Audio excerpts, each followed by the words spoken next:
வெகு காலத்திற்கு முன் ஜனகன் என்னும் மன்னன் வாழ்ந்து வந்தான். அவன் விதேகா ராஜ்யத்தின் மிதிலை நகரை சீரும் சிறப்புடனும் ஆண்டு வந்தான். தனது நாட்டு மக்களிடம் அன்புடனும் பாசத்துடனும் நடந்து வந்தான். பல சிறப்புகளுடன் வாழ்ந்து வந்த ஜனகனுக்கு குழந்தை இல்லை என்ற ஒரே ஒரு குறைதான் இருந்தது. அனுதினமும் அவன் கடவுளிடம் குழந்தை வரம் வேண்டி மன்றாடினான். ஒரு நாள் ஜனக மன்னன் யாகம் செய்வதற்காக ஓர் நிலத்தை உழுது கொண்டிருந்தான். யாகம் என்பது மிகவும் புனிதமான ஒரு செயலாகும்.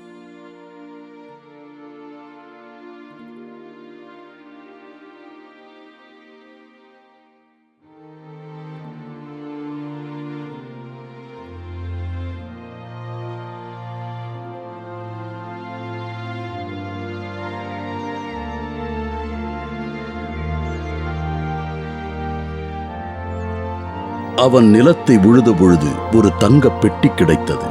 அந்த பெட்டிற்குள் ஒரு அழகிய பெண் குழந்தை இருந்ததைக் கண்டு ஜனக மன்னன் ஆனந்தமடைந்தான். அவன் உழுத நிலம் சீதை என்ற பெயர் பெற்றது. அதனால் அந்த குழந்தைக்கு சீதை என்று பெயர் வைத்தான். குழந்தையின் வருகைக்கு பிறகு மன்னனுக்கு அதிர்ஷ்டம் மேல் அதிர்ஷ்டம் அடித்தது. பிறகு அவரது மனைவிக்கு ஓர் பெண் குழந்தை பிறந்தது. அதற்கு பெயர் ஊர்மிளா என்று வைத்தார்கள். அவர்கள் குழந்தைகள் மேல் பாசமும் அன்பும் வைத்து வளர்த்தார்கள். சிறந்த கல்வியை அவர்களுக்கு கற்றுக் கொடுத்தார்கள். அழகிய அந்த இரண்டு பெண்களும் நாளொரு மேனி பொழுதொரு வண்ணமாக வளர்ந்தார்கள். அன்பு, பாசம், வீரம் போன்ற அனைத்து குணங்களையும் பெற்று சிறந்த இளவரசிகளாக விளங்கினார்கள்.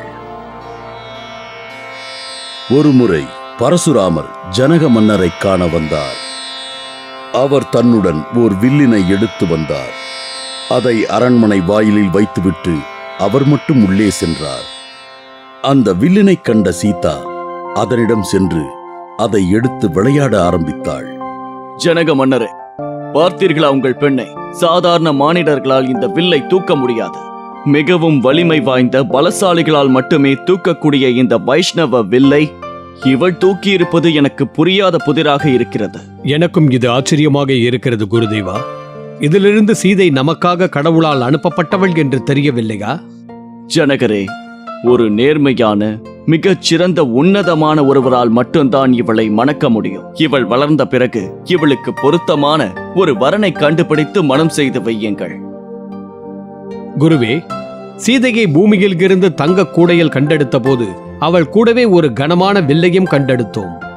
அது மிகவும் கனமானது. அதை நாங்கள் குதிரைகளை வைத்து இங்கே இழுத்து வரச் செய்தோம். அப்படியானால் அந்த வில்லை முறிப்பவருக்குத்தான் சீதையை மணமுடித்து கொடுப்பேன் என்று ஒரு சோதனையை வைத்து பாருங்கள். தங்கள் அறிவுரைக்கு நன்றி குருதேவா. தாங்கள் கூறியபடியே செய்கிறேன்.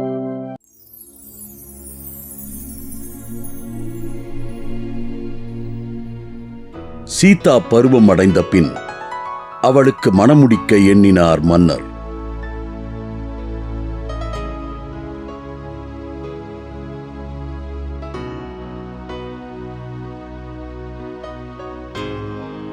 உடனே சுயம்வர ஏற்பாடுகளை செய்தார்.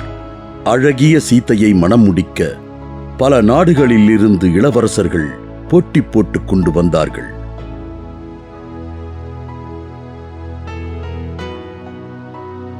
ஆனால் அங்கே வைக்கப்பட்ட வில்லினை எடுக்க முடியாமல் திரும்பி சென்றார்கள்.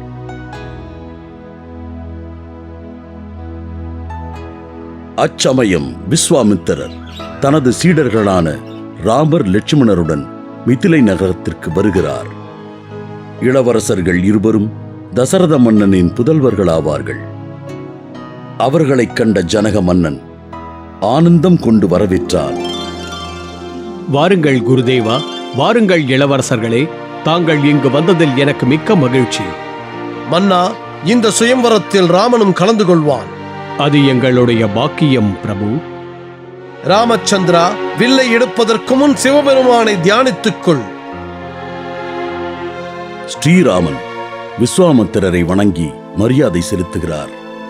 பிறகு அவர் சிவனை வேண்டி வில்லினை எடுக்கச் செல்கிறார். மிகவும் சுலபமாக தன் ஒரே கையால் அவ்வில்லினை எடுத்தார். இதுவரை யாராலும் அசைக்க முடியாத அவ்வில்லினை எடுத்த ராமரைக் கண்டு அனைவரும் ஆச்சரியத்துடன் பார்த்தார்கள். அதே சமயம் அவர் வெற்றியடைந்ததைக் கண்டு மிரண்டு நின்றார்கள். ராமனை முதன்முறையாக கண்ட சீத்தை அவர் அழகில் மயங்கி நிற்கிறாள். ராமர் மீது பதித்த பார்வையை சீத்தையால் அகற்ற முடியாமல் தவித்து நின்றாள். ராமருக்கும் அதே நிலைதான். அண்ணலும் நோக்கினார், அவளும் நோக்கினாள். அங்கே இருவர் மனமும் சங்கமித்தன. முத்து, பவழம், வைரங்களால் சீத்தை தலை முதல் கால் வரை அலங்கரிக்கப்பட்டு அழகாய் நின்றாள். ஆனால் இவை அனைத்தும் அவளது அழகுக்கு ஈடாகவில்லை. இனி அடுத்து என்ன நடக்கப் போவது என்று அறியாமல் அனைவரும் திகைத்து நின்றனர். அடுத்து ராமர் நாணினை ஏற்ற வில்லினை வளைத்து உடைத்தெறிகிறார்.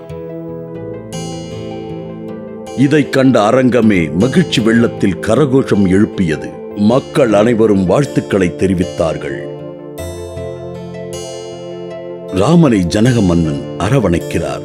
ராமரோ விஸ்வாமித்திரரிடம் ஆசி பெறுகிறார். ராமர் வில்லை முறித்து விட்டார். அவர் வென்று சீதையின் கரம் பிடிக்கப் போகிறார். ஆஹா, அவர் உண்மையிலேயே மிகவும் சிறந்தவர். தசரதன் மிதிலைக்கு திரும்புகிறார். அங்கே ராம சீதையின் திருமணம் கோலாகலமாக நடைபெறுகிறது.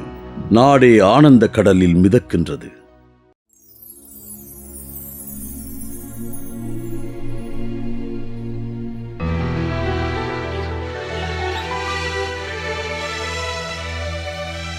இத்திருமணத்திற்கு பிறகு தசரதன் நாட்டை ஆனந்தமாக ஆண்டு வந்தான். தனக்கு பிறகு தனது அரியணையில் மூத்த மகனான ராமனை அமர வைக்க அவன் நினைக்கிறான்.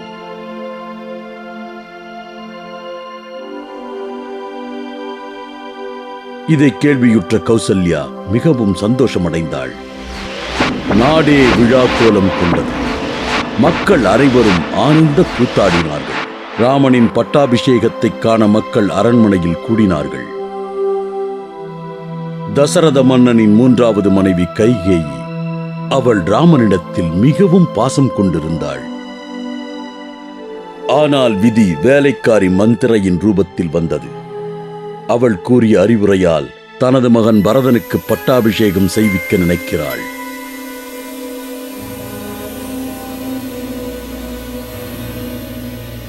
வெகு நாட்களுக்கு முன் அவளது 2 விருப்பத்தை நிறைவேற்றுவதாக தசரதன் வாக்கு கொடுத்திருந்தாள். அதை இப்போது அவள் சாதகமாக பயன்படுத்திக் கொண்டாள். பரதன் நாடாள வேண்டும், ராமன் 14 வருடம் காட்டிற்கு செல்ல வேண்டும் என்று கேட்டாள். கைகேயி, ராமனை 14 வருடங்கள் காட்டிற்கு அனுப்ப வேண்டும் என்று எப்படி என்னிடம் நீ கேட்கலாம்? ராமன் உனக்கு என்ன துரோகம் செய்தான்? நான் எதையும் கேட்க தயாராயில்லை பிரபு. என்னுடைய வேண்டுகோளை நிறைவேற்றுங்கள். எனக்கு என் மகன் அரசாள வேண்டும். தந்தையே, நான் தாயின் வார்த்தையை மதிக்கிறேன். நான் காட்டிற்கு செல்ல உத்தரவு தாருங்கள். என்னால் இதை சகிக்க முடியாது. நான் வாழ விரும்பவில்லை. நான் சாகிறேன். தந்தையே, பரதன் எனது சகோதரன். அவன் அரசாள்வதற்கு தகுதியுள்ளவன்.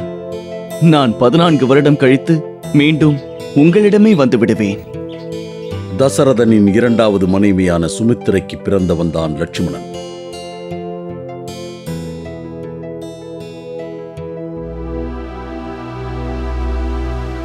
அண்ணா, நானும் உங்களுடன் வருவேன். காடு மிகவும் ஆபத்தான இடம். நீ அங்கு வந்து சிரமப்பட வேண்டாம் லக்ஷ்மணா. அண்ணா, நானும் உங்களுடன் வருவேன். என்னை யாரும் தடுக்க முடியாது. சீதா, நீயாவது கேள். நான் வனவாசத்தை முடித்துவிட்டு பிறகு வந்து உன்னை சந்திக்கிறேன். பிரபு, நீங்கள் இருக்கும் இடம்தான் எனக்கு அயோத்தி. நான் கனவில் கூட உங்களை பிரிந்து இருக்க நினைத்ததில்லை. நான் இறக்கும் வரை உங்களுடன் தான் இருப்பேன். நான் உங்களுடன் வருவேன். சீதா, வன வாழ்க்கையில் ஏற்படும் துன்பங்களை பற்றி நீ அறிந்திருக்க மாட்டாய். நீ விரும்பும்படியான நந்தவனங்கள் அங்கு இருக்காது.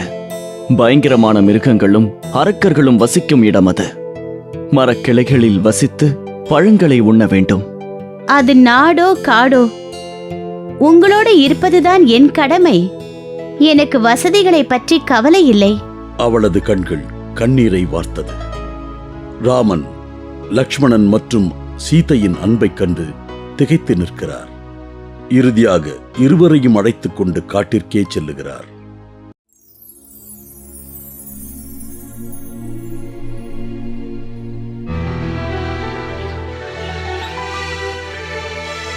தண்டகாருண்ய வனத்தில் உள்ள முனிவர்கள் அனைவரும் அவர்களை அன்புடன் வரவேற்றார்கள். அவர்களை துன்புறுத்தி வந்த அரக்கர்களைப் பற்றியும் மிருகங்களைப் பற்றியும் ராமனிடம் எடுத்துரைத்தார்கள். இந்த துன்பங்களை நீக்கி அவர்களை காப்பாற்றுமாறு அவர்கள் ராமனிடம் வேண்டுகோள் விடுத்தனர். ராமன் அவர்களின் தொல்லைகளை போக்கி அவர்களுக்கு உதவி செய்வதாக கூறி அபயமளித்தார். ராமன், சீதை, லக்ஷ்மணன் ஆகிய மூவரும் பஞ்சவடி என்ற இடத்தை அடைந்தபோது ஒரு பெரிய ஆலமரத்தை கடக்க வேண்டியிருந்தது. அதன் உச்சியில் ஒரு பெரிய கழுகு அமர்ந்திருந்தது. அரக்கன்தான் அவ்வடிவில் இருப்பதாக அவர்கள் எண்ணினார்கள். ரகுராமா, நான் உன் தந்தை தசரதனின் நண்பன். என் பெயர் ஜடாயு. நீயும் லக்ஷ்மணனும் வெளியே சென்ற பிறகு நான் சீதைக்கு காவலாக இருப்பேன். நான் தங்களுக்கு உதவ வேண்டும் என்று எண்ணுகிறேன். நன்றி ஜடாயு. அங்கே அவர்கள் ஓர் குடிலை அமைத்து ஓர் அமைதியான வாழ்க்கையை சில காலம் நடத்தினார்கள்.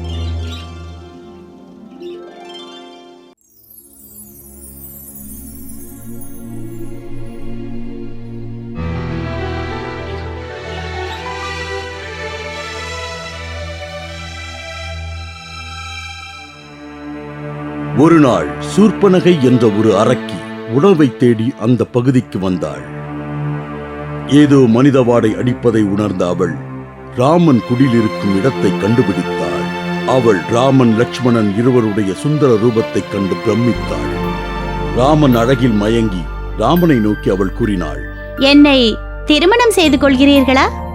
எனக்கு திருமணமாகிவிட்டது. என்னுடைய மனைவியும் என்னுடன் தான் இருக்கிறாள். நான் இன்னொரு திருமணம் செய்ய முடியாது. எனது இளைய சகோதரன் லக்ஷ்மணன் இருக்கிறான். அவனிடம் சென்று உன் விருப்பத்தை சொல். போ.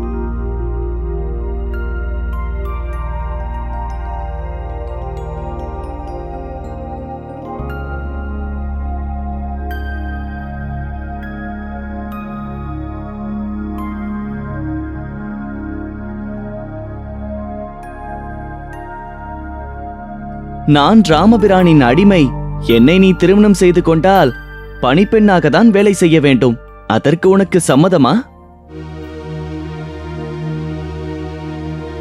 ராமனின் மனைவி இங்கிருப்பதால் தானே அவர்கள் என்னை மறுக்கிறார்கள்.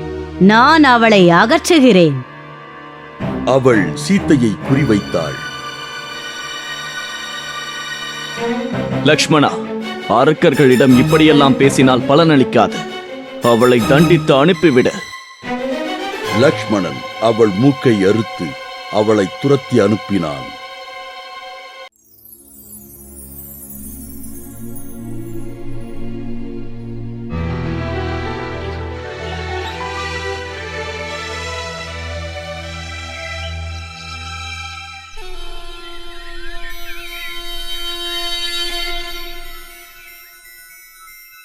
சூர்ப்பனகை ராவணனின் சகோதரி. சூர்ப்பனகை இலங்கைக்குச் சென்று தனக்கு இழைக்கப்பட்ட அநீதியை கூறி ராவணனிடம் கதறி முறையிட்டாள். அவள் சீதையின் அழகை பற்றியும் எடுத்துரைத்தாள். ராவணனின் கோபம் மூண்டது. சீதையின் வனப்பை பற்றிய அவளின் வர்ணனையை கேட்ட ராவணன் அவன் சிந்தையில் தீய எண்ணம் உதித்தது. சீதையை அபகரிக்க எண்ணினான். பல வழிகளில் சிந்தித்த ராவணன் தனது உறவினனான மாரீச்சனின் உதவியை கடைசியில் நாடினான். ராமனின் பெயரை கேட்டதும் மாரீச்சன் நடுங்கினான். மாரீச்சா, ராமனும் லக்ஷ்மணனும் அந்த குடிலில் இருந்து வெளியேற்றப்பட வேண்டும். மாரீசன் மாயமாக தங்கமான் வேடம் பூண்டு சீதையின் கண் முன்னே உலவினான்.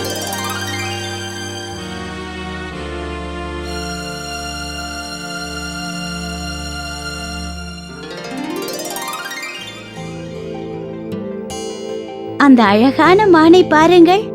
சுவாமி, எனக்கு அந்த மான் வேண்டும். தாங்கள் அதை பிடித்து தருவீர்களா? அது உண்மையான மான் இல்லை, மந்திர மான்.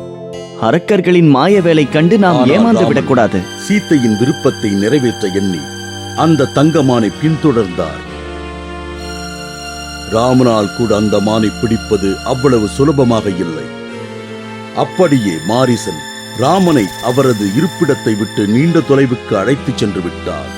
முடிவில் சோர்வும் கோபமும் அடைந்த ராமன் அந்த மானை நோக்கி அம்பை பாய்ச்சினான். லக்ஷ்மணா, காப்பாற்று! சீதா, என்னை காப்பாற்று!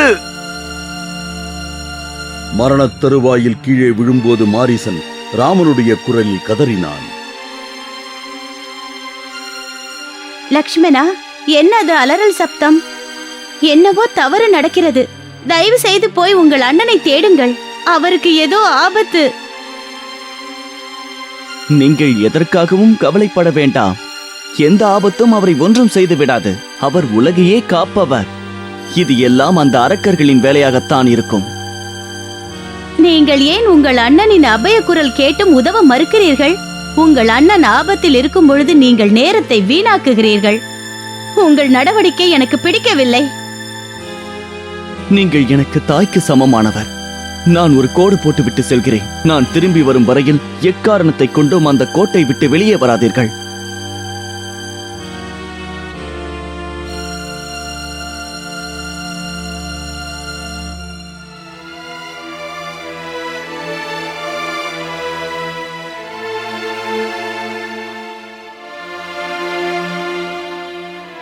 இதே சமயம் ராமனின் குடிலை நோக்கி ஓர் துறவி வந்தார்.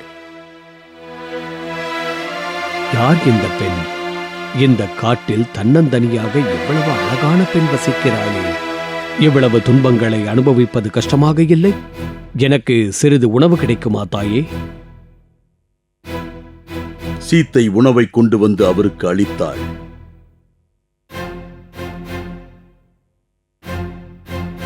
அந்த கோட்டின் உள்ளே இருந்து உணவளித்தால் நான் அந்த உணவை ஏற்றுக்கொள்ள மாட்டேன் தாயே.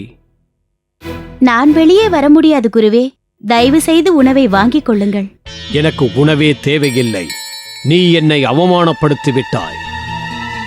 முடிவில் சீத்தை அந்த கோட்டை தாண்ட முடிவு செய்தாள்.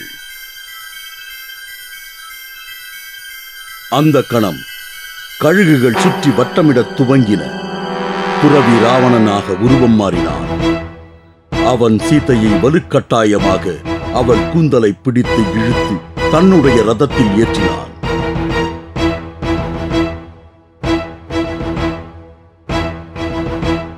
மரத்தின் உச்சியில் உறங்கிக் கொண்டிருந்த ஜடாயு சீத்தையின் அபயக்குரலை கேட்டு விழித்தெழுந்தது.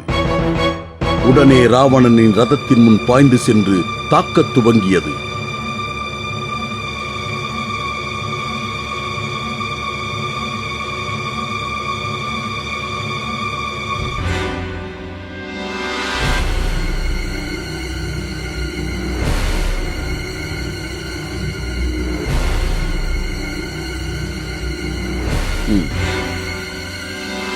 ராவணன் ஜடாயுவின் மீது பாய்ந்து அதன் இறக்கைகளை துண்டித்து விட்டான்.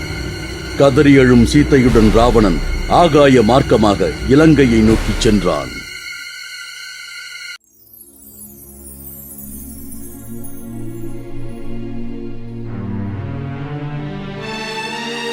மாரீசனின் குரலை கேட்ட ராமன் ஏதோ தவறு நடப்பதை உணர்ந்தார்.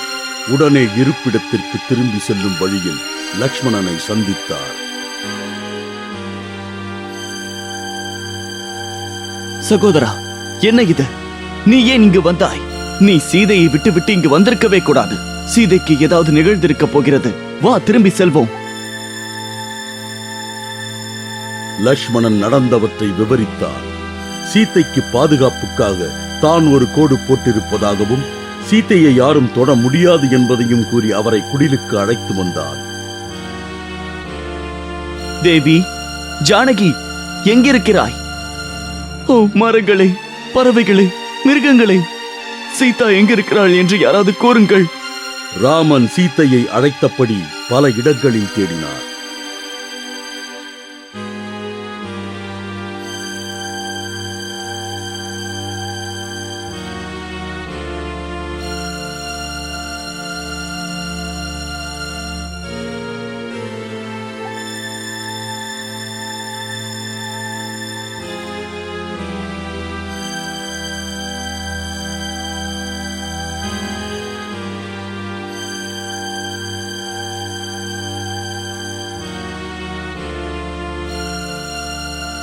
ஜடாயு காயமுற்று மரணத் தருவாயில் முனகியபடி கீழே கிடந்தது.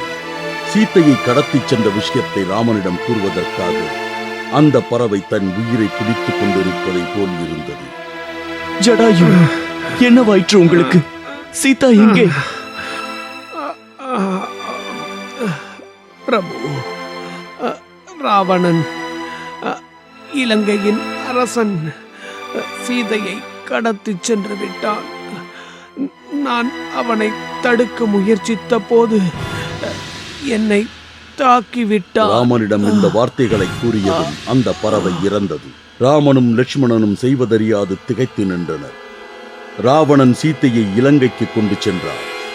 அவளிடம் தன்னுடைய மாட மாளிகைகளையும் படோடோபத்தையும் காட்டினார். தன்னுடைய அரக்கப்படைகளை காண்பித்தார். இதோ பார், ராமன் இங்கு வந்து உன்னை கண்டுபிடிக்க மாட்டான். அவனை மறந்துவிடு. என் பலத்திற்கு இணையாக இங்கு யாரும் கிடையாது. நீ எனது அரசியாக இங்கே மகிழ்ச்சியாக வாழலாம். ராவணா, நீ என்னுடைய கணவர் இல்லாத பொழுது என்னை கடத்தி கொண்டு வந்து விட்டாய். அவர் மட்டும் அந்த நேரம் அங்கிருந்திருந்தால் உன்னை அழித்திருப்பார். உன்னுடைய வாழ்க்கை முடியும் நேரம் வந்துவிட்டது. என்னை வெல்ல இதுவரை யாரும் பிறக்கவில்லை. ராவணன் கோபமடைந்தான். அவளை அசோகவனம் என்ற தோட்டத்தில் சிறை வைத்து அரக்கிகளை காவலுக்கு வைத்தார்.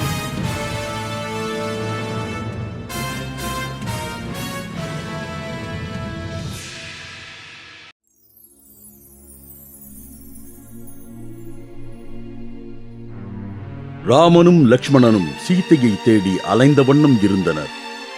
தேடிக்கொண்டே ரிஷ்யமுகை என்ற மலைப்பகுதியை அடைந்தனர். மலையின் உச்சியில் அவர்களை கண்ட குரங்குகளின் அரசன் சுக்ரீவன் தனது அமைச்சர் ஹனுமனை அழைத்துச் சென்று அவர்களை சந்தித்து இங்கே அழைத்து வருமாறு கூறி அனுப்பினார். வாயுமைந்தா ஆஞ்சநேயா, உன் ஒருவனால் மட்டும்தான் இலங்கைக்கு பறந்து செல்ல முடியும். உடனடியாக சென்று சீதையை கண்டுபிடி. இந்த அடையாளத்திற்கு அவளிடம் இந்த மோதிரத்தை கொடு. பிரபு, உங்களுக்காக என்னுடைய உயிரையும் கொடுப்பதற்கு தயாராக இருக்கிறேன். அனுமான் விஸ்வரூபம் எடுத்தார்.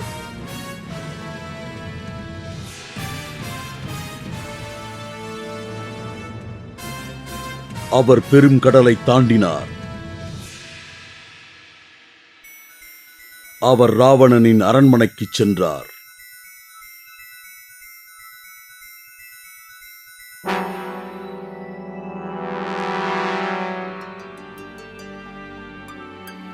பல இடங்களில் தேடி கடைசியில் சீத்தை அசோகவனத்தில் இருப்பதை கண்டுபிடித்தார்.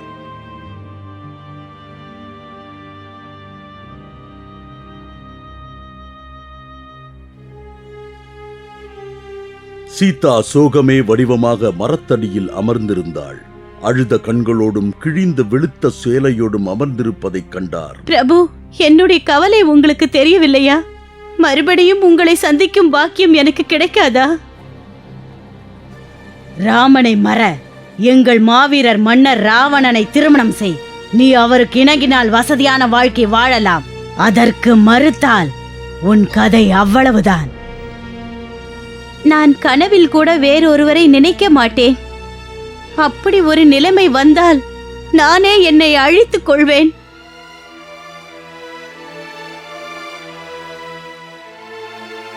சீதா, நீ ஏன் இவ்வாறு நல்ல உணவருந்தாமல் புதிய துணிமணிகளை உடுத்தாமல் கஷ்டப்படுகிறாய்? இந்த 3 லோகங்களும் எனக்கு சொந்தம். இந்த அரண்மனை, ஆடம்பரம், படோடோபம் எல்லாமே உனக்குத்தான். வா, என்னுடன் அரண்மனையில் வந்து சுகமான வாழ்க்கை வாழ். காட்டில் அந்த ராமன் உயிரோடு இருக்கிறானா இல்லையா என்பது கூட உனக்கு தெரியாது. அவனை மறந்துவிடு, என்னுடன் இருந்து விடு. நான் உன்னை பார்க்க கூட விரும்பவில்லை. போ இங்கிருந்து. உனக்கு 2 மாதம் அவகாசம் தருகிறேன். அதற்குள் உன் மனதை மாற்றிவிடு.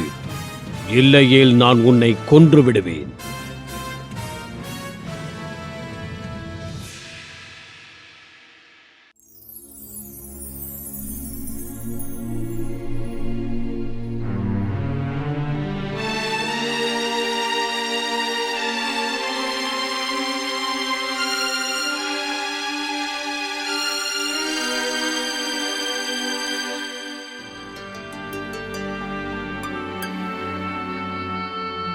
ஹனுமான் மரத்தின் உச்சியில் இருந்து ராமநாமத்தை கூறியபடி கீழே இறங்கி சீத்தையின் முன்னே சென்று நின்றார். சீத்தை இதுவும் ராவணனின் மாறுவேடங்களில் ஒன்றோ என எண்ணி பயந்து பின்னே நகர்ந்து சென்றாள். ஆனால் அனுமன் தன்னை பற்றிய உண்மைகளை எடுத்துக் கூறி வந்த விஷயத்தையும் சீத்தைக்கு விளங்க கூறினார். அதற்கு அடையாளமாக ராமனின் மோதிரத்தை சீத்தையிடம் கொடுத்து சகோதரர்கள் இருவரும் நலமாக இருப்பதாக கூறினார். சீத்தையின் கண்களில் நீர் நிரம்பியது. அவள் அந்த கணையாழியை கண்களில் ஒற்றிக்கொண்டாள். தாயே, உங்களை கண்டு நான் தன்யனானேன். பிரபுவிடம் ஏதாவது கூற வேண்டுமா? மகனே, நான் உன்னை வாழ்த்துகிறேன். என் பிரபுவிடம் கூறு. இன்னும் 2 மாதங்களுக்குள் அவர் வரவில்லை என்றால் நான் உயிரோடு இருக்கவே மாட்டேன். தாயே, எதற்காக அத்தனை நாட்கள்?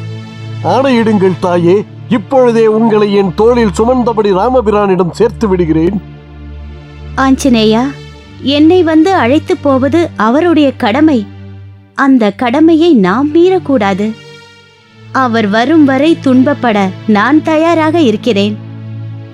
இதோ, இதை என் நினைவாக அவரிடம் கொடு. சீத்தை தன் ஆபரணங்களில் ஒன்றை அவருக்கு தந்து அவரை ஆசீர்வதித்தாள். ஹனுமான் ராமனிடம் திரும்பி வந்து,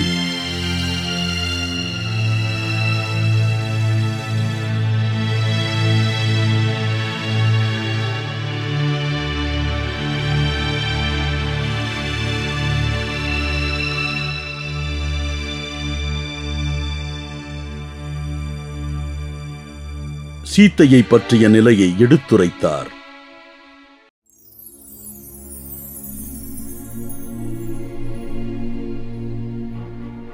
ராமன் உடனே வானர படைகளுடன் இலங்கையை நோக்கி படையெடுத்துச் சென்றான்.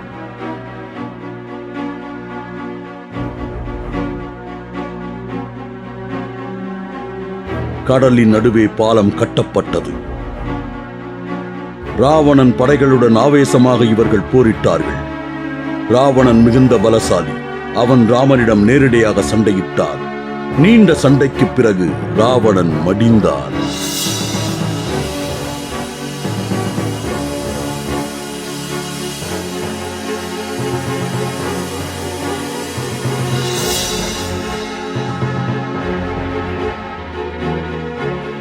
பிறகு ராமன் அசோகவனத்திற்கு சென்று சீத்தையை சந்தித்தார். ராமனை கண்ட சீத்தை பூரிப்படைந்தாள். தன்னுடைய உணர்ச்சிகளை கட்டுப்படுத்த முடியாமல் ராமனின் கால்களில் விழுந்து கதறினாள். சீதா, உன்னுடைய துன்பங்கள் அத்தனையும் தீர்ந்து விட்டது.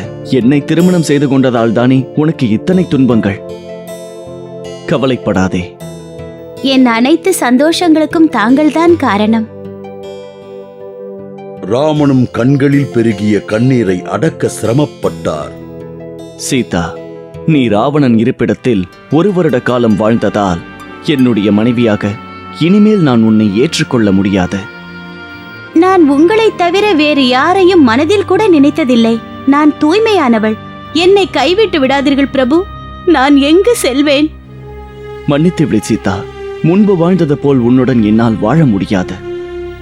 லட்சுமணா, நெருப்பை பற்றவை. நான் தீயில் குதித்து உயிரை விடப் போகிறேன். லக்ஷ்மணன் தன் சகோதரன் மேல் மிகுந்த கோபம் கொண்டான். கண்களில் நீர் கொப்பளிக்க தீயை மூட்டினான்.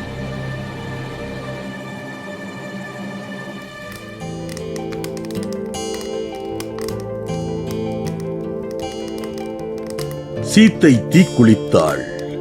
ஆனால் அந்த தீ அவளை எதுவும் செய்யவில்லை. அக்னி பகவானே சீத்தையை தாங்கி வெளியே கொண்டு வந்து விட்டார். ராமா, சீதை மிகவும் தூய்மையானவள். எப்படி அவளை சந்தேகப்பட்டாய்? சீதையை மனப்பூர்வமாக ஏற்றுக்கொள். உன்னை திருமணம் செய்யும் பொழுது சீதை எப்படி தூய்மையாக இருந்தாலோ அப்படித்தான் இப்பொழுதும் இருக்கிறாள். சீதை தூய்மையானவள் என்பது எனக்கு தெரியும். ஆனாலும் வருங்காலத்தில் மக்கள் எதுவும் கூறிவிடக் கூடாது என்பதற்காகத்தான் நான் இவ்வாறு செய்தேன். ராமனின் வனவாசம் முடிவு பெற்றது.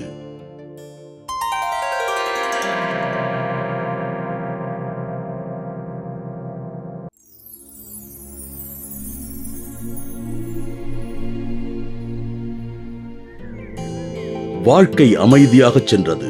சீத்தை கர்ப்பமடைந்தாள். ஒரு நாள் ராமன் இரவில் நகர்வலம் செல்லும் போது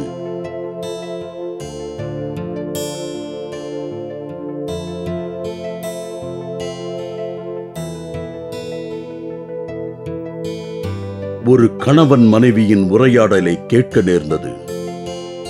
நம்ம மன்னர் ராமச்சந்திரர் மனிதருள் மாணிக்கம். அவர் மனைவி சீதாவும் அன்பானவங்க தான். ஒரு மன்னருடைய மகளா பிறந்திருந்தோம். ராமரோட மனைவிங்கிறதுக்காக காட்டுக்கு அவரோட போய் எவ்வளவு கஷ்டம்லாம் அனுபவிச்சாங்க. அவங்க தான் ராமரை விட சிறந்தவங்க. என்ன பேசுற நீ? ராமபிரான் தான் உண்மையிலேயே சிறந்தவர். வேற ஒருத்தரோட இருப்பிடத்துல ஒரு வருஷம் இருந்தாங்கன்றது தெரிஞ்சிருந்தோம். எவ்வளவு பரந்த மனப்பான்மையோட அவர் சீதாதேவியை ஏத்துக்கிட்டார் தெரியும்ல? அவர் இதை கேட்டதும் ராமன் மிகுந்த வேதனை அடைந்தார். அரண்மனைக்கு திரும்பினார்.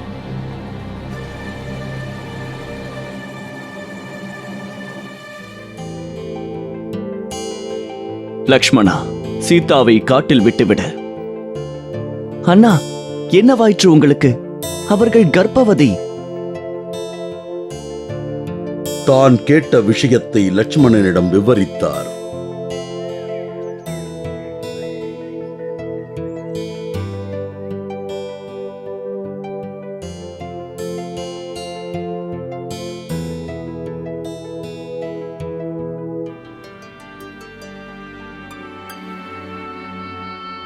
ஆனாலும் என் இதயத்தை பிளக்கிறது லக்ஷ்மணா அவர்களது பேச்சு. நான் சீதையை பிரிந்துத்தான் ஆக வேண்டும். நாம் அரசாள்பவர்கள். நம்மால் எப்படி நீதி தவறி நடக்க முடியும்? அண்ணா, என்னால் இதை ஏற்றுக்கொள்ள முடியாது. அவர்கள் ஏற்கனவே தீக்குளித்து தூய்மையானவர் என்பதை நிரூபித்து விட்டார். மறுபடியும் ஏன் இப்படி? லக்ஷ்மணா, விதிமுறைகளுக்கு நாம் மரியாதை தர வேண்டும். தயவு செய்து சீதையை கொண்டு போய்விடு. ராமனின் கட்டளையை லக்ஷ்மணன் மூலம் கேட்ட சீதா மயங்கி விழுந்தாள். பின் மயக்கம் தெளிந்து ராமனை சந்தித்தாள். பிரபு, என்னிடம் உங்களுக்கு கூற பதில் இல்லை. உங்கள் விருப்பம், நான் செல்கிறேன். சீதா கனத்த இதயத்துடன் கண்ணீர் வழியும் கண்களுடன் அரண்மனையை விட்டுச் சென்றாள். ராமன் மிகுந்த வேதனை அடைந்தாலும் அவளுக்கு சீதையை காட்டிற்கு அனுப்புவதைத் தவிர வேறு வழியில்லை. காட்டில் ஒரு துறவியின் பாதுகாப்பில் இருந்து இரட்டை குழந்தைகளை பெற்றெடுத்தாள். லவன், குசன்தான் அவர்கள். அவர்கள் விரைவாக வளர்ந்து வாலிப பருவம் எய்தினார்கள்.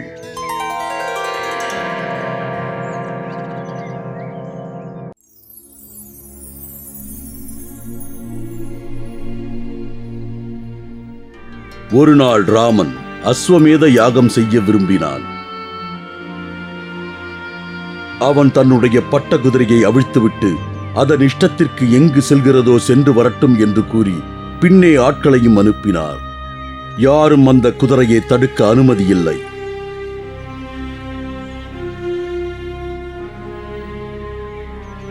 ஆனால் இரட்டையர்களான லவனும் குசனும் அந்த குதிரையை அடக்கினர். அவர்கள் குதிரையோடு வந்தவர்களிடம் போரிட்டு அவர்களையும் விரட்டி அடித்தனர். ராமன் தான் தங்களது தந்தை என்பதை அவர்கள் அறிந்திருக்கவில்லை. முடிவில் அந்த துறவி அவர்களுடைய பிறப்பை பற்றி எடுத்துக் கூறினார். ராமனைச் சென்று சந்தித்து வருமாறு அனுப்பினார். ராமனும் லட்சுமணனும் சீதையை மீண்டும் அழைத்துச் சென்றார்கள். சீத்தை ராமனை கண்டவுடன் மனமுருகி அவர் கால்களில் விழுந்தாள். சீதா, நீ அளவுக்கு அதிகமாகவே துன்பப்பட்டு விட்டாய். நான் செய்தது பாவம் என்று கருதினால் என்னை மன்னித்துவிடு. நமக்கு திருமணமாகி இத்தனை வருடங்கள் ஆகியும் நாம் இருவரும் சந்தோஷமான வாழ்க்கையை வாழ்ந்ததில்லை. நீ என்னுடன் வந்துவிடு. சுவாமி, நீங்கள் எந்த தவறும் செய்யவில்லை. நீங்கள் நல்ல அரசர். உங்கள் கடமையை செய்தீர்கள். இதற்கு மேல் துன்பப்பட எதுவுமே இல்லை. இத்தனை வருடங்களாக நான் தங்களை காணதான் காத்து கொண்டிருந்தேன். தங்களின் குழந்தைகளை நல்ல முறையில் தங்களுக்கு நான் தருவேன். நீங்கள் அவர்களின் தந்தை. அவர்களை நன்றாக கவனித்துக் கொள்வீர்கள். நான் செல்கிறேன். என்னை மன்னித்து விடுங்கள். பூமி மாதா, என்னுடைய கடமைகள் முடிந்துவிட்டன. இதற்கு மேலும் இந்த வாழ்க்கையில் ஏற்படும் துன்பங்களை தாங்க என் மனதில் சக்தி இல்லை. என்னை எடுத்துக்கொள். உடனே பூமி பிளந்தது. சீத்தையை பூமி மாதா உள்ளே அழைத்துச் சென்று விட்டாள். அவள் பிறந்த மண்ணே அவளை அழைத்துச் சென்றது. நடந்த நிகழ்ச்சியை ராமனால் தாங்க முடியவில்லை. குழந்தைகள் தாயின் இழப்பைக் கண்டு கதறி அழுதன.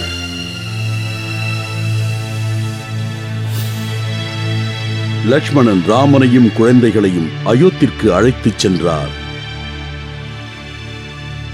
ராமன் தன் குழந்தைகளுடன் அரசாட்சி செய்து வந்தார்.